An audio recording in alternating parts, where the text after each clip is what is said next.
Ban. EHOME's turn to ban.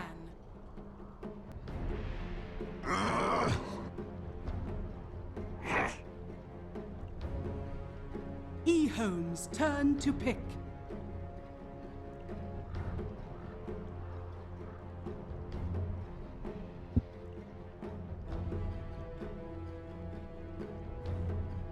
Hey, ladies and gentlemen, welcome back to Game 2 of Vici Gaming Reborn and EHOME. Tough one for one of these teams. Vici kind of outdrafted. Not necessarily outplayed, because it was started to execute the draft after being outdrafted. Yeah. Well, So they just got dumpstered. I talked to we were just in the game. He kind of felt like maybe the Phoenix could have rotated a little bit more, maybe go on mid, better pressure a bit. Okay. You know, we had DPC and why didn't really spend much time trying to do anything to Old Chicken during the early game. But And they didn't need to because there was no pressure. Yeah, but it's like, if no one's moving mid, and you have a mismatch, and your mismatch is losing, like Mikasa was losing mid, Right. then you need to have somebody from the other team actually go and pressure the lane. Like, he needs DDC to actually go over there and try to cause some kind of ruckus, because if Lanham is able to just sit and jungle Omnite, then how do you justify your early game if they're getting so much? So I think even if it was an outdraft, they didn't necessarily play the early game that well either. Mm-hmm. And they could have done more to make sure that Mikasa was able to get the kind of start that you desperately need as a Tinker in the game. But we're moving on now. Yep. Game number 2. EHOME opening with something that we've seen them do a few times with Qualifiers. They do love their Kunkka. And them is a hell of a player on it, so I'm pretty excited to see that. But this time, Vici, they're going with the Slark, going with the Disruptor, something a little bit more stable, I would say, than going for kind of the super spectacular lineup they saw in game 1. So they're changing it up a bit. I'm glad to see it. All right, I gotta ask you about your opinion on Crystalmaiden and Kunkka. Okay. Especially about the two supports' combined weaknesses early in the game. Because the way I see it is they got the initiation, they got the follow-up, they got the damage, they got the ability to actually kind of scale and progress throughout the game with following it up. What's the true weakness? Is there any weakness of opening a draft with Crystalmaiden and Kunkka? I think it's more the idea that heroes like Ricky, which EHOME just banned, or even, by anybody who has the capability of causing any sort of disruption in the early laning phase is kind of the weakness, because they are level dependent supports. For sure. Like, 1/6 needs at least a handful of levels, because you want all 3 of her spells. And, some people opt to max aura, some get no really all preferential. But if they are being harassed a lot in lane and aren't able to play, somewhat, not necessarily passive, but able to get a few pulls off, get their early levels, get to 3, then I think that's a really hard game for them. So, take out the Ricky, a good step, I think, for EHOME here. And more often than not, picking 2 supports does for a lot of lineups is it kind of jumbles you into a specific way of play. But because of these 2 heroes, and versatile. Yeah, they can do so much that normally you would look at 2 supports and say, what Alliance did the other day, they picked Dazzle Rubik. All of a sudden it's like, whoa, you just first picked Dazzle Rubik. Your supports pretty much are pigeonholed into only one type of Dota, whereas Crystalmaiden and Kunkka don't really suffer from that. Yeah, the Dazzle Rubik pretty much static laning, the lack of ganks. Yep. These 2 could play the lane, they could play the gank, but they need a couple of levels, which EHOME seems to actually kind of solve very well. The way they lane these 2 supports, they don't go for a tri lane, whether offensive or defensive. I've seen 2-1-2 with these. In fact, the Kunkka is going to start most likely in the mid lane, sometimes with DP, sometimes with the Storm, just kind of hang out there, get some levels. Crystalmaiden starting in the safe lane. Sometimes we see her making a transition into the jungle to kind of jungle the 1 or 2 level that you mentioned that she needs, and then they just take off. Yeah. So, whatever core Vici Gaming does pick up, they will have about 1 or 2 minutes of kind of unmolested farm. But after that, the Crystalmaidens come for you. Yeah, definitely true. But I think at the same time, the opening of Vici Gaming Reborn is much more solid. That's great against Crystalmaiden. The only thing that it has that's really hefty is the ultimate. Everything is like Dark packed it off, or short in that way. So, Dark's spot is a bit of a different story. You can obviously pack the torrent itself, but you will pull back no matter what. So I'm looking to EHOME right now maybe to get a bit more of a wombo combo to go with that, just to ensure they have a lot of ways to deal with the Slark in general. Or they could go back for something, you know, like we saw in Game 1, where they go for a Storm. I think Storm is real solid. They won't obviously be able to get their hands on an upside this game because they've picked both of their supports. But I think that it's just very conducive to their style of play. As soon as they know they have a bit of an advantage, just going. Yeah. We saw last game, they were contesting the jungle at like 8 minutes to the game and killing multi-stacks of creeps. Now, could be attributed to just heavy outdraft, but at the same time, I think that's what EHOME like to do. They really like to control the game from the earliest possible point and never let go. Yeah, you said it really well. EHOME is at the best when they are playing the small advantage. They're so good at kind of changing that small advantage into a bigger one and a bigger one and a bigger one. You mentioned that Kunkka very good against Slark with the X. I've add to that, I think, you know, even if you're undershadowed, Bo and Torn are still effective disables going against the Slark. So I'm really much in love with the Crystal Maiden combo. These two are both my favorite support heroes to play. And seeing them being so effective in the pro games are just an eye-opener. Now we do see Juggernaut being them as a third in the Chinese scene as well as in the C scene. This could be a mid. This could be a safe lane. We'll kind of have to wait and see how the draft develops. In the safe lane, though, the Crystal Maiden Juggernaut has been a kind of a time-tested combo here, and even for a hero like this, he's gonna have a surviving that. It looks like I see a pick here for a support. Interesting up the Darkseer because against Kunkka, it's not that good. You can't utilize Surge at all. If you get by, you're gonna eat Torrent, pretty guaranteed. You're gonna get a Frostbite and Spun. And so the other question, I suppose, is how much EHOME went to the top lane. Is the CM just gonna go AFK jungle? Because right now, Vici don't necessarily have the heroes to punish it just yet. You know, we're seeing this Night Stalker. Maybe it's dual lane. Maybe it's a Darkseer Night Stalker dual offlane pressure. I would actually really like that. Yeah, I like it too.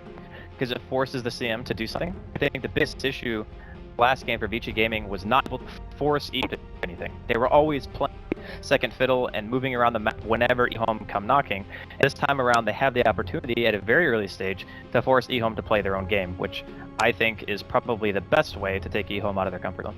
You know, something that we talked about between CM and Kunkka is that they do need that first couple of levels. They need that 1 or 2 minutes to take some farm. Yep. You know, after that 1 or 2 minutes, it's not the first night. It's not too far off. Do you think that's where maybe Vici will decide to make a stand with the Iron Shell, with the first night of the Night Stalker? They definitely can. Okay. The heroes are inherently very tanky, so you have high base armor on both Ness and Darkseer, and you're 3, maybe 4 minutes if you get a pull off for something like your lane, and you get a couple of voids on hero, they're just dead. Even So Maiden in particular, yeah. Yeah, double Iron is terrifying playing against this particular dual off combo. Now, of course, the Juggernaut's not really going to kill much. He's not really going to be the one who's getting pressured. It's more just pressure the lane by virtue of pressuring the supports. Sure. And the supports being, you know, under leveled, not having any way of taking the fight, could be enough to lanes Vici Gaming Reborn's favor. Still got 2 more picks. Still probably looking at mid. I don't think the Juggernaut's going to win this game. I think they want to pick a Mikasa hero in the next 2. And we're looking at off lane. So whatever old 11's going to be playing here.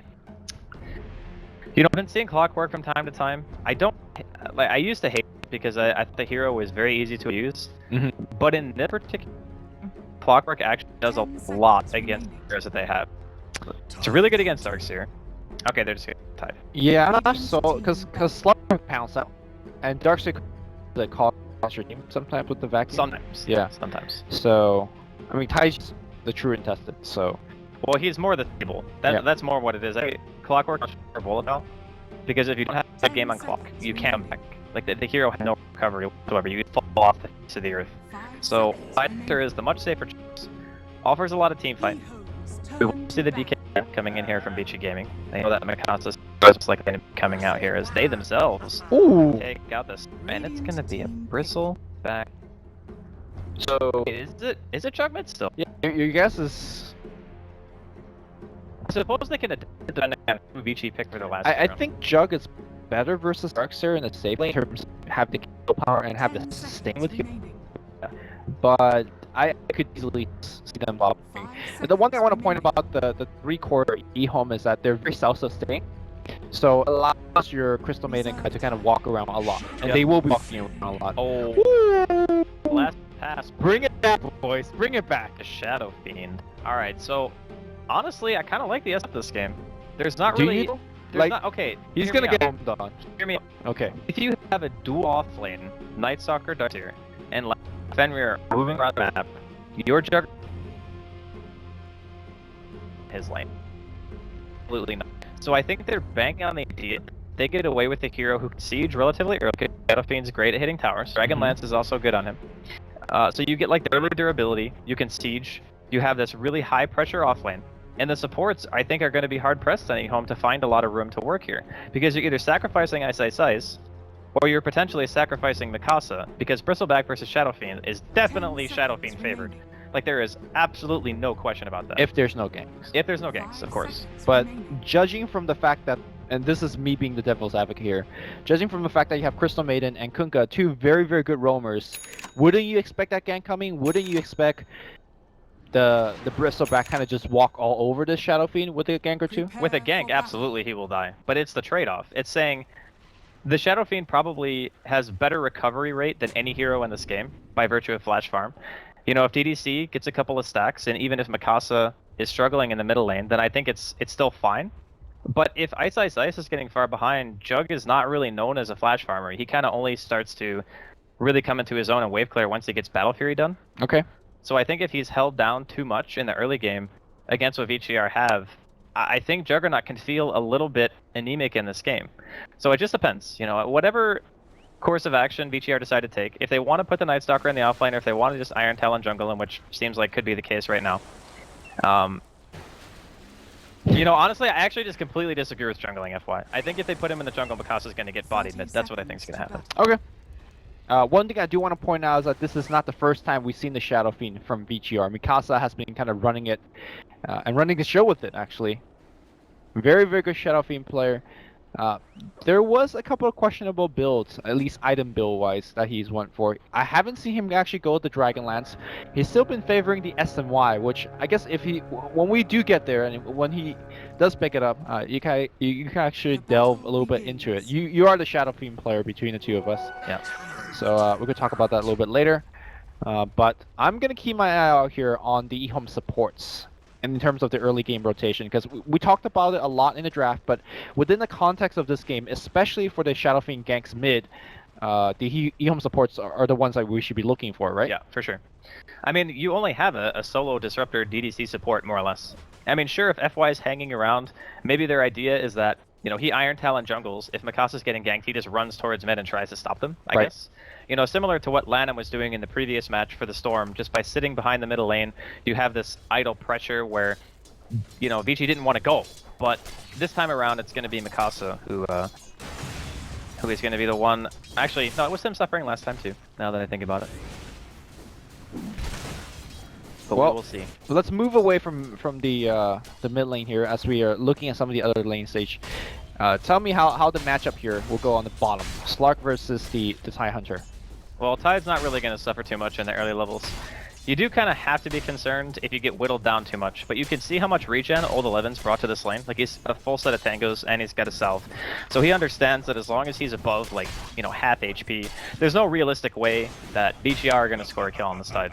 I mean, traditionally, TIE is actually very good against melee. Would you make an argument that TIE actually could kind of body him? He wins the lane. Yeah. There's no question. Like, he wins the lane because they don't have enough damage in the first couple of levels to really kill him. And the other part of it is, like I said, as long as he's staying at high health, there's just no way.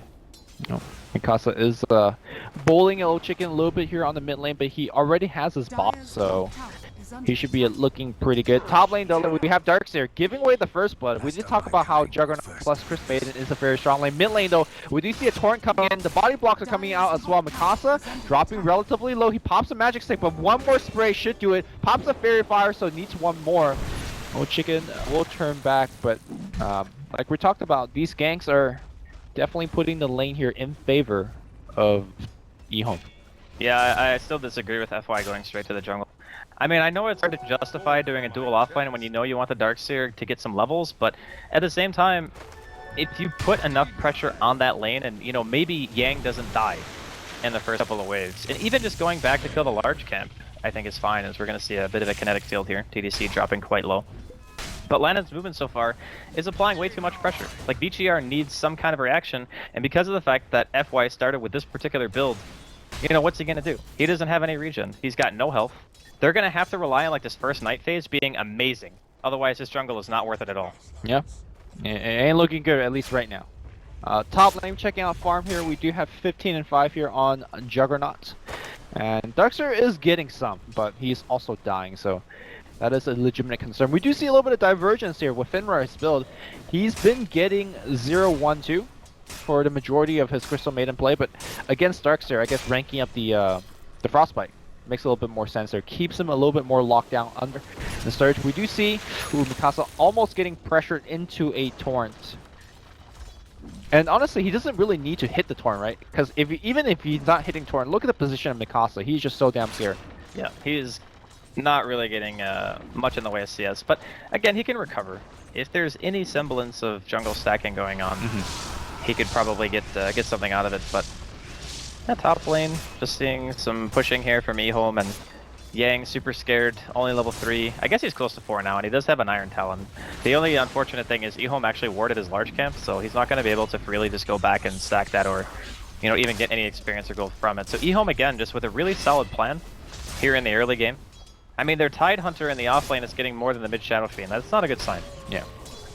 On that note, I feel pretty dumb selecting Shadow Fiend would have the highest net worth by 10 minutes. Because, you know, I feel like, oh, maybe VG.R will protect him. But now it's, in fact, him having quite a low net worth as he is being pressure 11, right? Speaking of pressure, it looks like Yang might be under a little bit of siege here, top lane.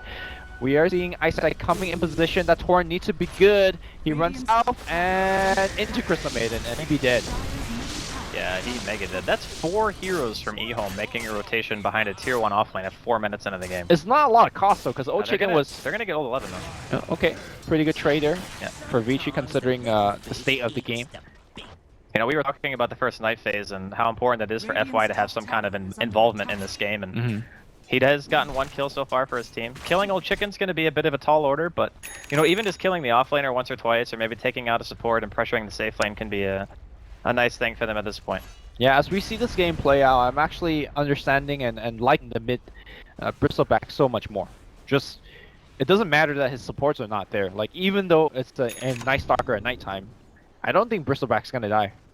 Unless he drops really low before that gank comes. Yeah, he needs to eat some raises if he wants to be dying in this middle lane. But, you know, Mikasa's starting to make a recovery here. He's got level 6. He's got a regen rune, which is actually so helpful when you're behind a Shadow Fiend. I mean, you get like, what, 3 or 4 extra raises depending when you pop that rune, so... Yeah, it's actually insanely good.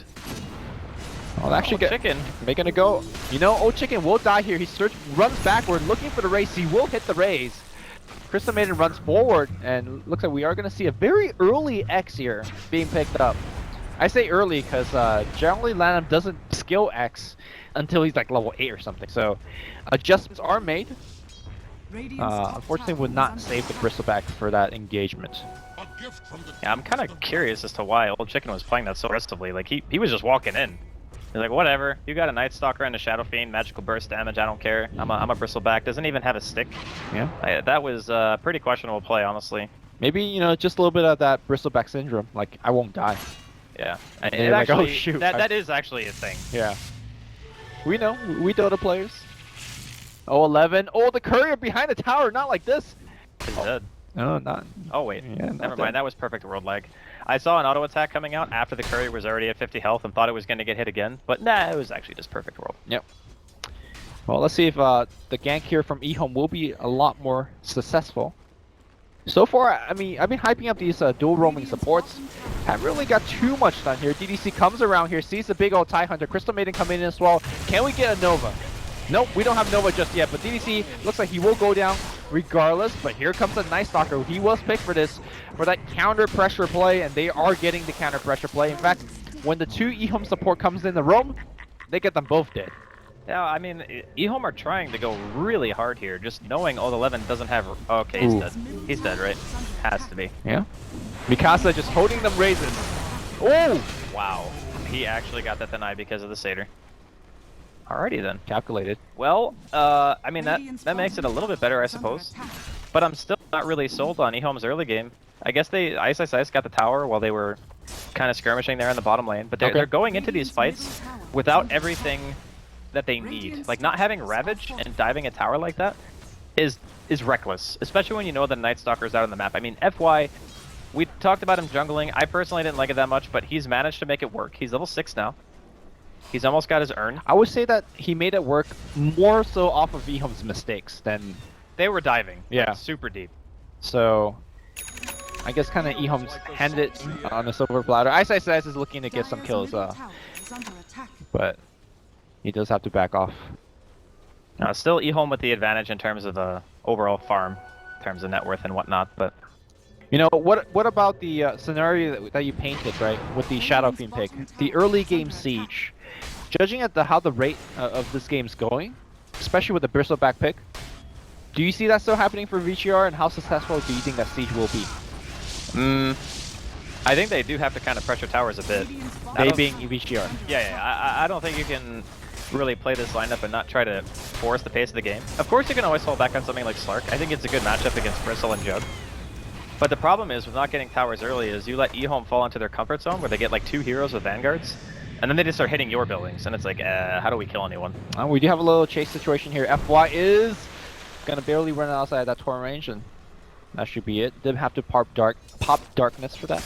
And meanwhile, Ice is gonna continue to siege. The first Ravage has been really patiently held on here by he used the one already. Oh, did he? Yeah. That's why they didn't have it bottom, because when they were diving, he had I see your point. He does have it back now. Yeah. So, I guess VG.R just looking to pressure lanes a bit here, going towards mid. They got the Shadow Fiend siege going on. Come on, Mikasa, get this tower lasted so you'll be the highest net worth on your team. My prediction. Highest net worth by 10 minutes. Yeah, man. Ice a safe pick. Why didn't I pick? Bottom. So we are going to see a dive here. Ravage is available. Oh, he's going to pop it at the end. Okay. Catch and Omni Slash will come through. A lot of ultimates be used, but get the last hit here. Yeah, it definitely is. And they get the tower off of it. We're going to have the double Vanguard here coming out from EHOME. I'm expecting to see a lot more seeding. I want to go for Roshan. It's extremely low risk because their heroes are just so tanked at this stage. And VG.R don't necessarily have like amazing team fight. I suppose they got a little bit better now that DDC finally hit 6. Talk me through this Vanguard Jug. It's becoming more and more of a thing. I see a lot of NA teams do it. To me, it feels very risky because you're putting yourself in a situation where if you don't get objectives off your Vanguard, then you're gonna just fall behind. Nice glimpse here. Oh, okay. This is gonna spin it off. I don't know. I think he would have actually rather been glimpsed. They could have killed Roshan. Well, they're looking to defend the tower, so. We'll see what happens. Old chicken with Vanguard as well. The Vanguard boys. I mean, truthfully, when it comes to Vanguard Juggernaut, the way I see it is it kind of solves a couple of issues he has during the early game against lineups that have heavy right click. So you imagine Shadow Fiend, Slark, even Night Stalker, start greedy, like if it's nighttime, he can deal a fair amount. And if all you have is phase boots and keep a Battle Fury, you're actually pretty susceptible to dying during a Blade Fury. Sure. At Vanguard, it makes it so your spin isn't necessarily a death sentence towards heroes that deal high physical. It's good for Siege, and it just makes it not burstable anymore. When at this stage in the game, most of your damage comes from spin and Omni anyway. Okay, let me rephrase that question. Should you choose to join fights or not? Oh, absolutely with Vanguard. Well, no, that's the thing. Should you be choosing to join fights? Because if you do join fights, you get the Vanguard. If not, you get the Battle Fury, right? So yeah, I would say so. I mean, in this case, does Ice, if he hasn't the Vanguard, does he have an option to say instead of coming to fight, I'm gonna just farm? No, I think they want pressure. I think their lineup is built around the idea to get early game momentum. They're gonna lose their tide here in the bottom. Well, let's see if they're gonna get a return kill. No, smoke broke under the tower and they swung around. They're still looking for this kill. They scan for the Shadow Fiend, misses him. Mikasa says, "Okay, I'm gonna just keep on farming." Kind of awkward nighttime smoke. They just get a little bit weird here. FY's gonna swing around. And we see Darkseer pouring in. Darkseer, does he have a big item? No, he doesn't have that mech finish just yet. Tower's gonna go down regardless. VG.R did get themselves a tie in the bottom lane. They will lose the tier 1 now. I think tier 1 is actually more valuable than the kill. I think EHOME want to open a map a bit, you know, gain access to the VG.R's jungle, take Roshan. They are that's aggressive going. Like everything they need is kind of already in place to take the next like 6 or 7 minutes of this game. Mm-hmm. And Slark's going Midas? Alright, he's crazy. He's actually crazy. I mean, I can kind of understand where he's coming from, because this game of Slark, there's not one particular item that's just gonna like set you for fights. You kind of need at least 2 or maybe even 3. So by getting the Midas, he just kind of reaches that critical mass faster, and if EHOME make any mistakes, it's going to be amplified by the idea that he's just getting more out of the map during a downtime. But it's still inherently a risk because you're buying a mice. Yeah. Well, I think a part of it too is that he sees SS getting Vanguard. He sees there's a Tiger on the side. You know, EHOME to a certain degree is going to group up and push. Yeah. And getting an item like a Blink Dagger or a Shadow Blade is not going to be that effective this stage of the game. And those are also risky items, right? You get a Blink, or sorry, the Shadow Blade. You're expecting to get some kills, or you're not going to scale. So the Midas will definitely lead you to scale. The game goes a little bit long, which I'm not sure if it will. It's not hard to say. EHOME definitely like amazing high ground speed, but it's definitely worth it to Vanguard melee here. So yeah. At the very least, should be able to get tier 2s without a real issue. I think VG.R though, they're moving around the pit. This is pretty fortuitous tournament, but I don't think they can kill anyone. They do glimpse back the TIE Hunter. Oh no, Finrar is going to be dead for sure, but they do get the Roshan off of it. Here comes Ice Ice Ice. They do X1 off the boat, and Mikasa, no, just runs away the Torrent. So a little bit of missed time here by Lanham. He had a haster, to be fair. Well, I mean, if he timed that right, haster or not, he should have got it. Yeah, no, I agree, yeah. But it's a little bit harder to hit the Torrent, not the here's moving at maximum movement speed. But EHOME losing his support for Roche, I think they'll take that. Yeah. I'd actually went for a dagger. This is a very all-in from Old 11. It's kind of weird though, because imagine if your mech would be better. Yeah, I really think that mech is much better for Siege. Because if VG.R have this really scary fight setup that you need to counter-initiate on, I think it's just because they want to run at VG.R very badly. And just be like, okay, grab like an eye or something, and we just walk through fight, kill buildings. Right. Yeah, they're not expecting, or from their ideal world, they're not expecting a slow siege. It's more like, we're gonna run and you get kills and then push towers. And the Blink would be much more helpful in that regard. EHOME smoked up here, looking for somebody. They will run into a Slark top, but we'll see if Slark's gonna stay around here too long. It'll be already too long here. We do see Kunkka coming around with the level 2X. He made jump here to the low ground, and N will get himself out of there. Yeah, it's a nice move coming in from the Slark.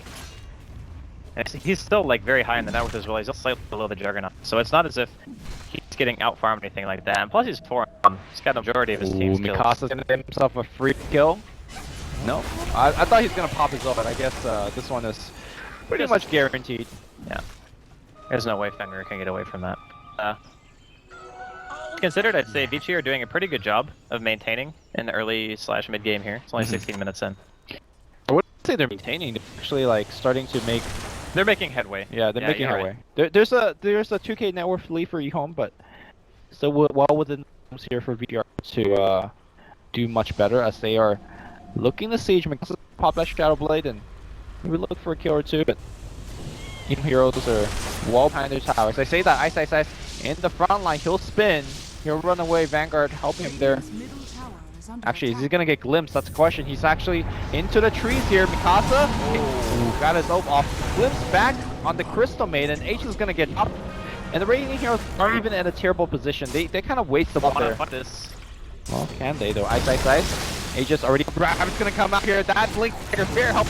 Let's chase on Mikasa. Can they actually get the protection? 3-man Storm gonna get on the background here. No chickens on the chase. Looking for Yang.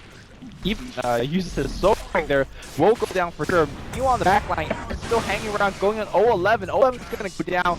Lanham slow to join in. There's a glimpse can't by Fury. They want an FY. They will get FY. Right now, it's a 2 for 2 if you count the H kill. And that will be it. So, okay, I suppose for VG.R, they didn't lose any major core. I think it was a little bit disappointing actually. EHOME. Yeah. Get more out of that. Ice is just trading some right click here.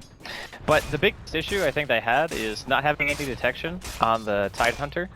So like he blinked in, he had a 3-man Ravage, and Ice went in for the Omni Slash on Mikasa, but he popped Shadow Blade, and there was no follow-up. Right. Like it was just he got away. If they kill the SF there, it's well worth it. But because they only got the Darkseer and the Night Stalker, it's kind of like, it's mediocre. You used a very low cooldown ultimate, and you got a support and an off lane. Yeah, I don't think that's ideal if you're EHOME. Unfortunately for EHOME, the sentries were on Crystal Maiden, who got glimpsed back at the beginning of the fight, so they were pretty much committed at that point. So despite having no detection, they kind of just to continue to play. All right, Andy, I got a question for you. If you take me to in the late game, talk to me about the scaling of these teams, especially factoring high ground siege, because I mean EHOME's high ground siege is pretty questionable. I mean, the Bristleback is the front line. You know, you finish up pipe, you buy a heart or whatever and an AC, and you just the tower. Like, it's still difficult for VG.R to gun him. So I would say in regards to high ground, the teams are about even, because the other alternative on VG.R's side is just have a Shadow Fiend that can hit the tower and maybe slug.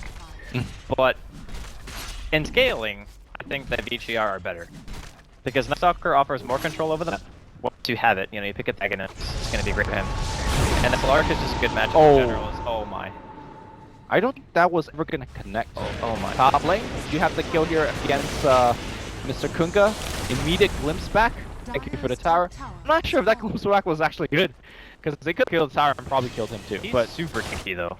Yeah, okay, maybe not. The cool spray would have done work. Yeah, I don't know. I think this team actually scales very well. I agree. It's not that you don't scale, it's that they kind of only have a singular game plan. Let's take a team fight, let's push. We got these really key mid-game fighting heroes like Bristleback and Juggernaut, and we got some nice AoE with the Tides. It's a very straightforward line, which is fine. But it does mean that VG.R have more avenues to win the game. Like, they can win by getting the Slark and the Shadow Fiend farmed. They can win by controlling the map and having the Night Stalker with Agonist just asphyxiate EHOME, and they would never be able to start an ideal engagement because they only have one initiator. And you're never going to get a good initiation if FY is running around the map with full vision. So they just have, I would say, an easier way transitioning into the mid game. Not just FY too, the Slark will add to vision game by removing the vision from as well. I guess once the Night Stalker has Aghanims, you know, that becomes also a point. Because all your vision be gone. Are we maybe sleeping on the fact that there is a good running around and he will be scaled? He's got the armlet already. Yeah, he's going for a I guess a better scaling build than what I would expect given the game. But I guess that's because EHOME haven't really accomplished as much as maybe they want to. But he did do this before as well. Yes, he did. So I'm just wondering, you know, we've been mostly kind of factoring the Bristleback and the Juggernaut as the scaling first, but Kunka ain't too shabby too, especially if he opens his build with an armlet. No, I think he's great in the late game. You know, the Tidebreaker is buffed as well, so it's like 85 damage now instead of 70. It's not a huge thing, but every little bit helps. Right. Yeah, I think Kunka is, especially during the late game, you get the boat buff on your team, it can be insanely good. Sure. We're gonna see a wrap around here coming in from VG.R. Blink Ravage to catch people out. They're gonna focus on FY. Very tanky on the front line. X-One's gonna be good. But here coming in on the front line. Ice needs to drop his ult soon. Oh, Chicken. Let's get the boat buff. He's still in there. Meanwhile, Ice is really in there. Looking for the Omni Slash. Gonna jump on 2 hero. Mikasa's dead. No ultimate drop just yet. Maybe he actually did. Yeah, running away on the backline. He's X'd up into the Torrent. Yang's getting focused. Yang's gonna be dead relatively soon, and it seems it's gonna be an EHOME victory. And is gonna try to jump around. He gets X'd again. Torrent's gonna channel. Torrent, no, nice actually disjoint here. By and Torrent actually though, or sorry, the Tiger Slash doing so much work. They're looking for yet another nighttime. No, he actually comes back in, gets a nice clean kill. Very nice dump Yang, as well as End. This could be 2 half. I mean, End's got Blink Dagger in 3 seconds. Well, that's gonna DP out. That will be the end of that, and that should be it. Alright, so they're not gonna get any more cleanup, but that fight pretty much went badly because they dumped everything into a Bristleback. Like, if they go on anyone else and they get thing, I'd say VG.R probably stomped that engagement. But they went on a Hood Vanguard Bristleback who also got a boat buff from Lam. That is far and away the worst target. And I kind of understand why they did. You know, they caught him out. He was out of position. It felt like a decent engagement for them, but You can't lose sight of what you actually need to do. Both of it is just knocked down on like a singular hero. Juggernaut is a much easier target. You know, anyone is pretty much an easier target for Bristleback, even Old 11 who has mech. You know, if you take him down, maybe there's no Ravage that comes out during the engagement, but fact of the matter is... Let me be the devil's advocate here, okay? This team. There's a Bristleback phase. As you see, Ice will spin away from this gank. And honestly, your team doesn't really have the mobility item to kind of run around the Bristleback. I mean, maybe the Slar could do it with the Blink Dagger.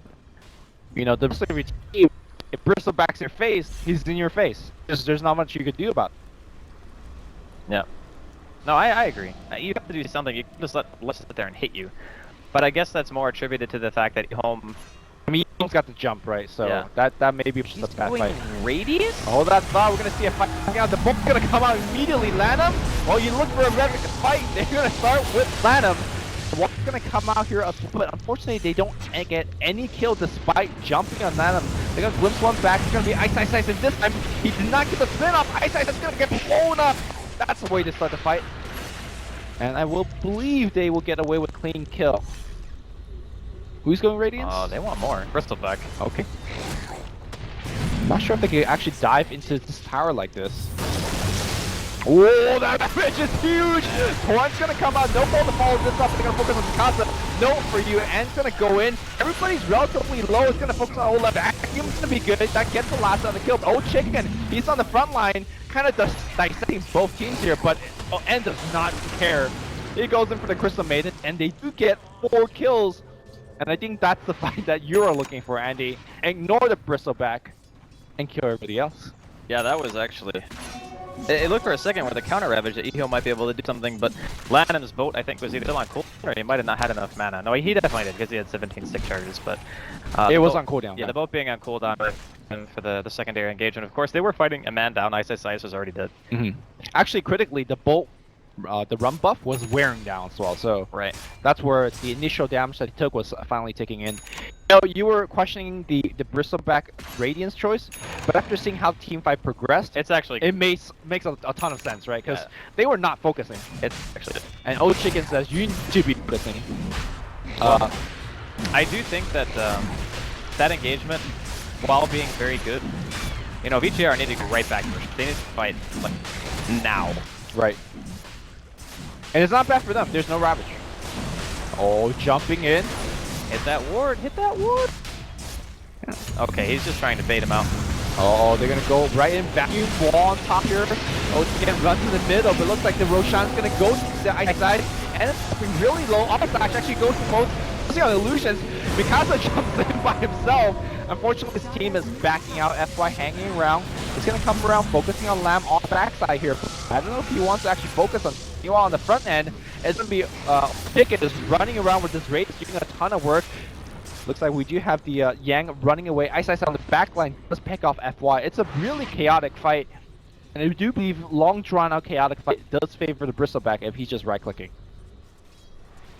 I think that, honestly, End going in with that, if he just hits healing maybe, and then pops BKB and then ults a little bit later, he could have even potentially tested the Aegis itself, like go for a snipe, because he has a heal in his inventory and magic wand. So if he drops one of those items, you know, drop stick, pick up the freaking Aegis, maybe they can actually turn that, because again, they were Ravage. Ravage still isn't even up. It's been like 2 seconds. Right.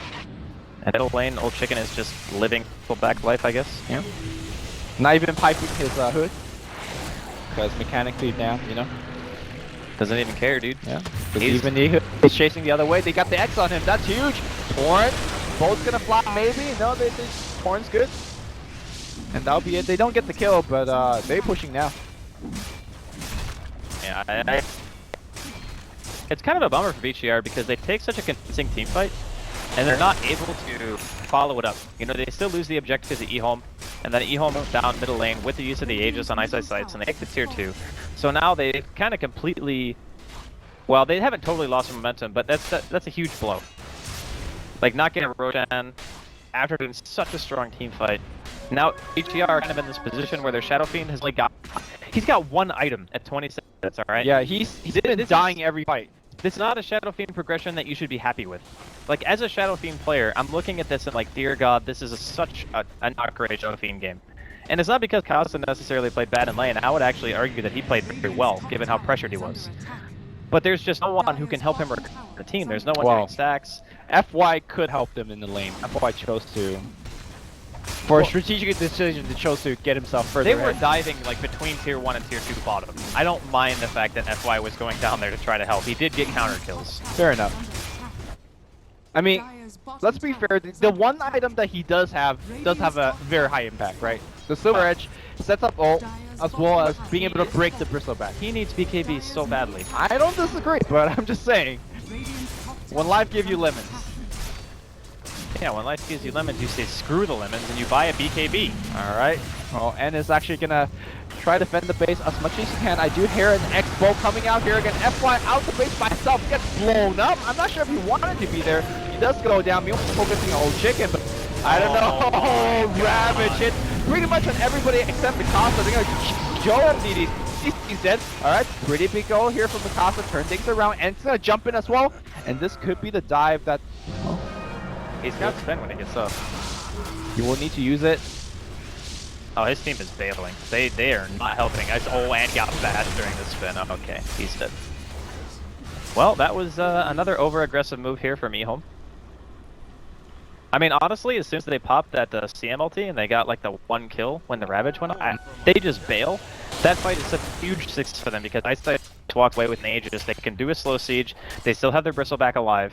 I mean, it looks bad with the buyback on the Slurk. Which Yeah, I'm not sure. that's the only downside. But Maybe I would still, maybe EHOME didn't count it on the fact that he had buyback, so. yeah, maybe. But I'd still say it's worth it for VG.R to defend that. Because you know your Slark is going to be selling better, so even with the buyback debuff and having to spend the money on defending the racks, you didn't even really take damage on, or too much damage at tier 3. I suppose it's kind of low, but it's more about the idea, now VG.R can look to next to Roshan and defend that. Because that's really what's going to matter. So the fact that their base is alive, they're not having to worry about like, constantly pushing in, just knocking at their door and saying, you have to address this before you go to Roshan. That's a huge help. Well, Andy, as the Shadow Fiend player here, I got bad news for you. He's not getting a BKB anytime soon. Yeah. And also, I'm going to ask you, who do you think is going to get his item faster? The Shadow Fiend BKB or the Tide Refresher? Alright, let's check here. The Refresher is definitely coming before this. So, we already see that he needs BKB because he's having trouble. Now he's dealing with 2 Ravages. Yeah, ain't looking great. I just kind of feel bad for him because, you know, he makes Silver Edge, obviously, for the Bristleback and the Tidehunter. Those are 2 really good targets. Even Jug, it's not too bad, because you half his damage and you take away his ability to crit. Is it half? Oh, No, wait. that's 40%. Where did his items come from? Why did I see him having items on the courier? Is endgame, like, bugged? Well, no, he just won a fight, so I think he bought most of it. Yeah, but it said he had, like, 1,300 gold, and I didn't see any of his other items. The Mithril Hammer and the Ogre Club weren't showing for me. I don't know, maybe it's just Perfect World being bad again, but... Okay. Yeah, but no, the BKB is great. This is extremely helpful because it means he can get his Requiem off and not have to just get obliterated by a Ravage or, you know, CM ulti, Torrent, Boat, whatever. The DD rune. This is a huge power spike for VG.R. Like, Shadow Fiend is pretty much fully functional now in teamfights. Yeah. I mean, just a single BKB really cuts off a majority of EHOME's damage output. Yeah. Pretty much you're only looking at slash and the right clicks from Brewback. I'm just done in Dota 2. I lagged out. I don't know what's happening right now. I have like 1 frame every 30 seconds. Oh, it was pretty good for 30 minutes, but I guess China strikes again. If it gets bad, we will reconnect. Fret not. Yeah, I think I'm gonna try to reconnect, see if it gets any better. Okay.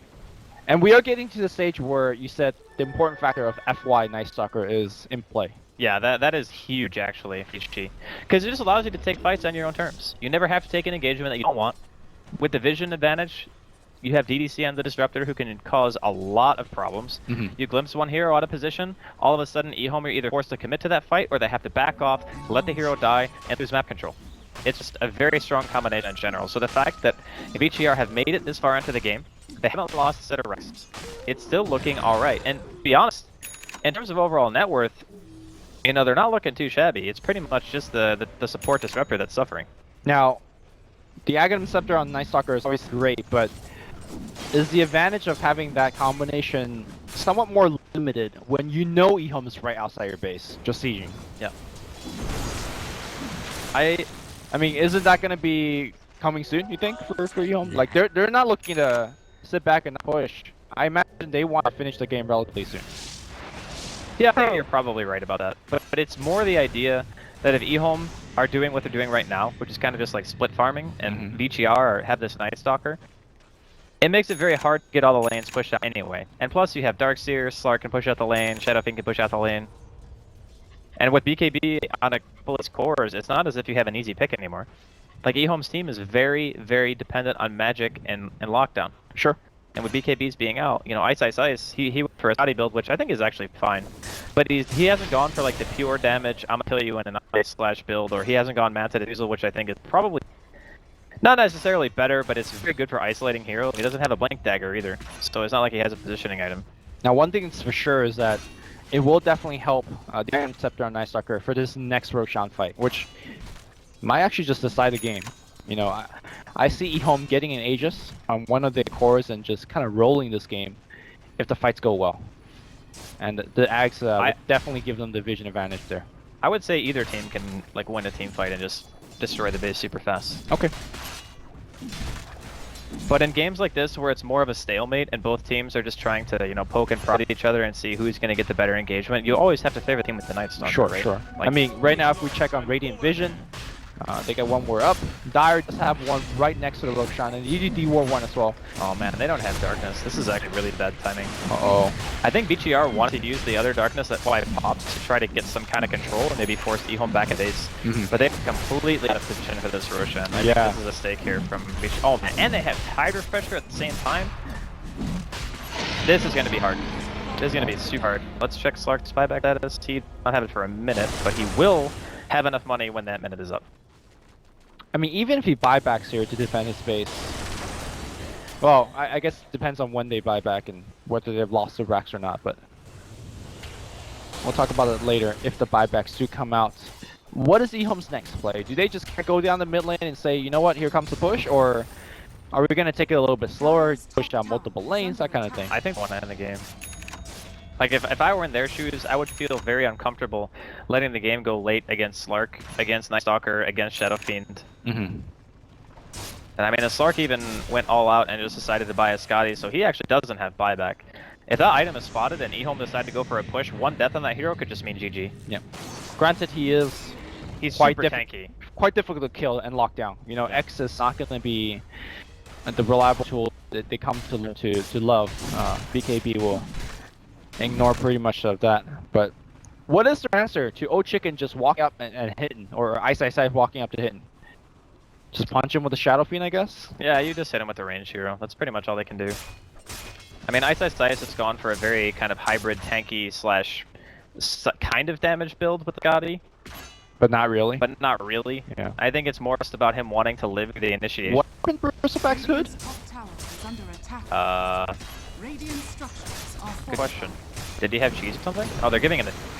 But dropping the hood? I actually think Plate Mail might be more valuable against a Shadow Fiend than a hood right now. Well, realistically, the only person who's going to be hitting him when they're seeing high is the stuff. No, I do hear X going up somewhere. Maybe they're trying to bait out the BKB. Mikasa would not fall for it. Meanwhile, on the back here, 5-man whack ball. It's going to start things here, and it's going to, well, go on to Cook. But second Ravage is not going to come out. Huge ultimate. Second Ravage is to come out right now. It will. How's it going to go? No, that's the second Ravage. Mikasa's going to get blown up. Does he have buyback? That's the question. Keep in mind that N does not, and he is jumping out, getting some of that regen. After the end of that carnage, we do have both Bristleback and Ice still alive. They're hitting up the racks here, and it's dropping really fast.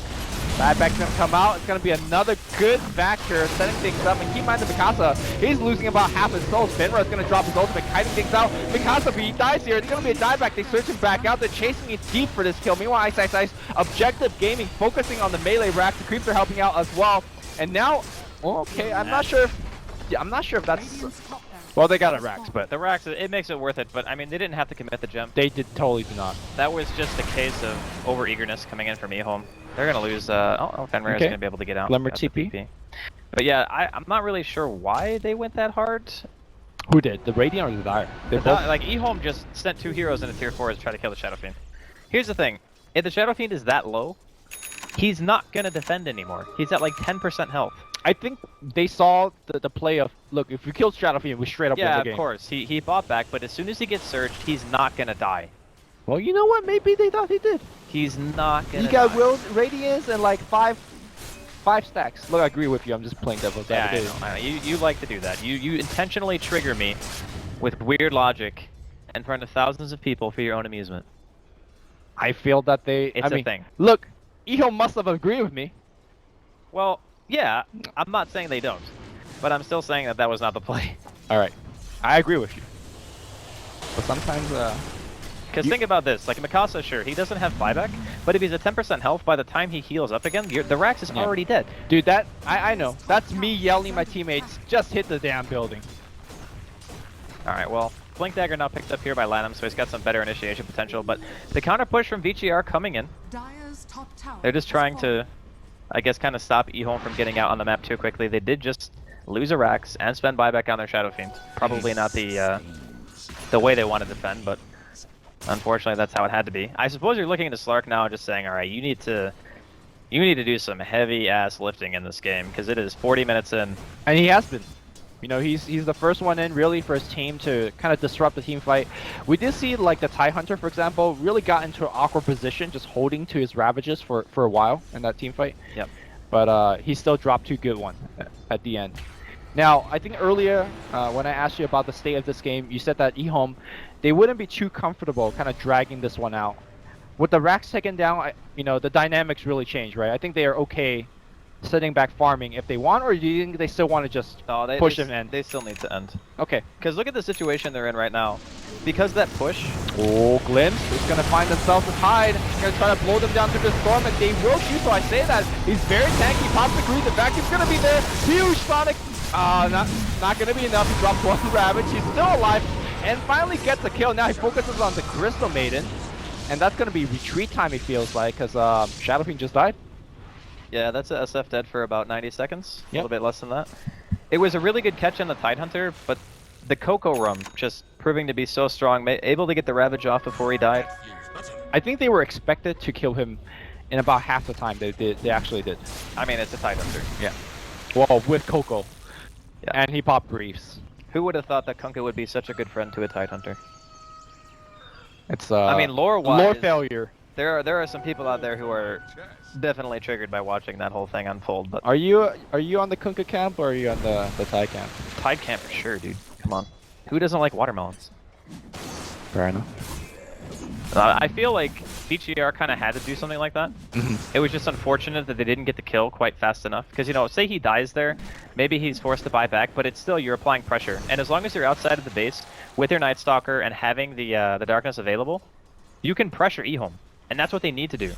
Because with the Night Stalker sitting inside of his base, you're not really, of course you're not doing anything, but the hero wants to be even more active than most others in the game. Sure. Well, now EHOME's the one that's pressuring back. So, going back to what I asked you earlier, EHOME looking to finish, do you wait for the second Ravage to come back? Or do you just feel like, you know what, forget the second Ravage, we need the pressure? Like, is that 2 minute? He's not popping the refresher, so he's gonna wait the 50 seconds and just go for it again. It's worth waiting for another Ravage, I think. But they don't even really have to worry about the ultimate being up, because just by taking that one successful fight, VG.R have already retreated all the way back into their base. And EHOME have put up an aggressive ward inside of the jungle. They already had one there prior to that, which is going to be fading kind of soon.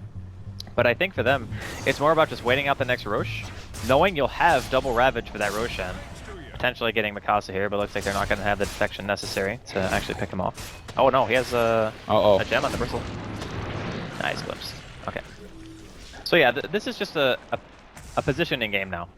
EHOME are going to just continually apply pressure, take the jungle away from VG.R, and make it so that when Roshan's up, they can just go. No. Oh, FY. Oh, FY. Alright, he did. That's no buyback. That's gem being dropped as well. That is like a really bad hero to die before the fight. Oh, FY, generally the very stable player for the team, makes pretty a critical mistake here, and that's going to invite EHOME into the base. We do see the right click coming out here from Mikasa. Pops the early BKB and Ty says, dude, I'll wait it out. I'm going to come in right after. He jukes away here from the Requiem, and we're going to see these Ravages coming out real soon. I mean, he's got 2 of them. Alright, looks back here. Ravage number 1. Refresh. No man. Okay, there you go. Ravage number 2. That's going to catch 4-man Ravage twice in a row. Mikasa trying to run. No running from the Bristleback. Yang juking left, and he's going to run home, but the damage has already been done. Ice is dead throughout all of this, but I do believe EHOME. No, actually, back in the water. Pretty good, and it's still back in the fight. And actually, are they going to hold after 2 Ravages, despite the fact that Shadow Fiend's dead? Yes, they are. They get Tidehunter coming in, and 11 is going to just run the other way. Somehow, some way, explain it to me. How did actually VG.R hold this? Because old 11 screwed up real bad. He hit the Ravages, but the problem is he waited too long to Ravage the second time. And Ice died before that? Ice died because of it. His Ravage was too delayed. If he just did 2 Ravages, like, even overlapped them a little bit, Ice would have lived, and his healing ward was up in like a few seconds. So if he lives, they walk away, they get the healing ward up, they probably stomp that fight, because Ice would be alive, and not only that, but higher HP. But now, they're forcing buybacks. You know, EHOME potentially losing a tier 3 tower, or at the very least, having to spend money they don't want to have to spend. And old 11, like those Ravages, you gotta hit him better than that. Like, sure, you hit a good amount of heroes, but if the Slark kills your Juggernaut because you just didn't Ravage fast enough, then that's definitely on you. Yeah, the game could be churning as well, and is in the Roshan pit, giving a good go here at the old man, and maybe the Aegis on the Shadow Fiend will help things out, but it seems like Shadow Fiend is way too far away. He is walking there, perhaps even using his Silver Edge and doing so. But never mind that, it seems like Vici maybe not doing enough damage altogether. Torrent's gonna scout things out. They can even throw the bow if they want, but really don't want to give away that big teamfight AoE ultimate. Bristleback could be running in straight up as well, but he's really respecting the fact that he needs his team. TP here, Roshan down to about a quarter HP, really need to commit. They scouted out with the HP. Mikasa's back into the fight. This is gonna be close. Nobody jumping in just yet. Old Chicken running about in. No, they're gonna give away the Aegis to Mikasa. That's really the target they want to put it on. And I think that will be it for the fight here. Keep in mind that VG.R is working with Glimpse as well as Night Vision. They will find one, and 11 gets found with the Static Storm as well. So no Ravages in this fight. I just got buyback. And Ravage is up in about 10, so that they'll have 1, but they won't have the second. Creep waves are pushing in top as well, so they got it back. Yeah, no, actually I think they go for it. They don't care about huts, they need to deal damage right now. Okay. At least force out the buyback. Yeah, at the very least force it to buyback. So suddenly what went from almost a guaranteed victory to EHOME, after that one Ravage, big dive, yeah, maybe a misplay on the Ravage, now we're seeing buybacks being forced out left and right, and here we go, we can see it back!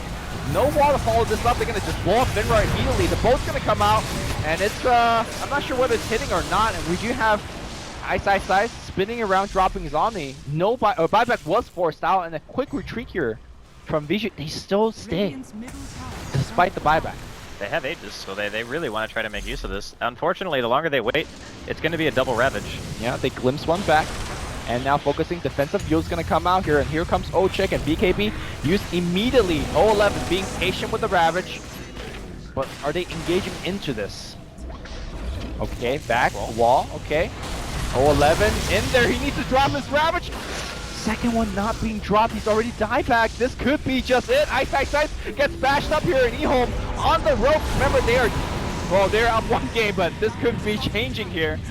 As Vici gonna look to take the racks. How many buybacks are left here? I don't think there's what? Tide's out of it. There's none. There's no buybacks on EHOME at all. Oh, FY. Oh, sorry, Jug has buyback. Ice has buyback. Okay, but he doesn't want to run in by himself to throw away. Yeah, he can. Alive, yeah. He definitely can. However, the heroes are so tanky, like between the back. corners. Okay, Storm's gonna be on 2 to me, man. These plays are so big from Yang. He's just really carrying the team in the team fight here. Finra trying to run, drop low before dying, and actually brings FY pretty low. Meanwhile, Ice spinning in. And the Raxus are falling quite fast. Bristleback can't really come in by himself as well. Vici will claim the first Rax for them, and they will retreat merrily. No, they would not retreat. They want more. They just want to win the game now. 26 seconds here till the tie here. Remember, he died back. Lanham just dead as well. He does not have buyback either. I'm actually gonna watch the replay during the break and see how close that Ravage was to The one in getting the it bot, proper time. bot rack, yeah. That honestly, like, it seems like such a small thing, but if they hit that, they would have probably just won the game right then and there. GG? There's the GG. It's all tied up. Oh my god. EHOME could have had a clean 2-0-3, but just one misplay. Yep. Maybe it's with the dive on the mid tower as well. Was Bristleback chased in for the Shadow King kill? Yeah, that was actually a really bad misplay too. I think that EHOME should have won this game, but you know, stuff happens. You make a bad judgment call, and teams are so experienced nowadays. Like VG.R have been playing great throughout the entire qualifiers, and they abused that one or two mistakes that EHOME made, and they managed to snowball it into a win. And we talked about how VG.R probably had the superior late game anyway. And I think Ice, his item build, it was good because he could live, and if they executed properly, it was probably the right item.